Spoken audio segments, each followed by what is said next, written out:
Hi friends, మా ముసలోని చిన్న కొడుకు అయితే ప్లంబర్తో అయితే పని పడింది. ఫోన్ చేసి అయితే ఇంటికి రమ్మని చెప్పినాడు. నేనైతే ఫోన్ చేసి రమ్మన్నా అతనైతే వచ్చినాడు కారులో.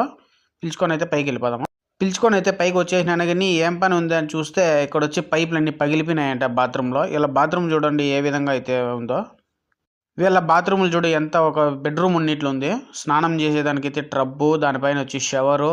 పెద్దోళ్ళు చిన్నోళ్ళు కూర్చునే దానికి బేసిన్లు అయితే 2 ఉన్నాయి. ఆ 2 బేసిన్ల పైపులు అయితే పగిలిపోయినాయి. వాళ్ళైతే ఇప్పుడు రెడీ చేయడానికి అయితే వచ్చినారు. రెడీ అయితే చేస్తున్నారు. ఇక్కడ చూడండి వాష్ బేసిన్ అయితే ఉంది. దానికి సంబంధించినవి సబ్బులు, షాంపూలు ఇవన్నీ అయితే పెట్టినారు అనమాట.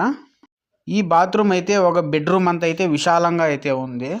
మీరు కూడా ఇలాంటి బాత్రూమ్ అయితే కట్టించుకోండి. ఆటగాళ్ళకైతే బాగా ఉపయోగపడుతుంది.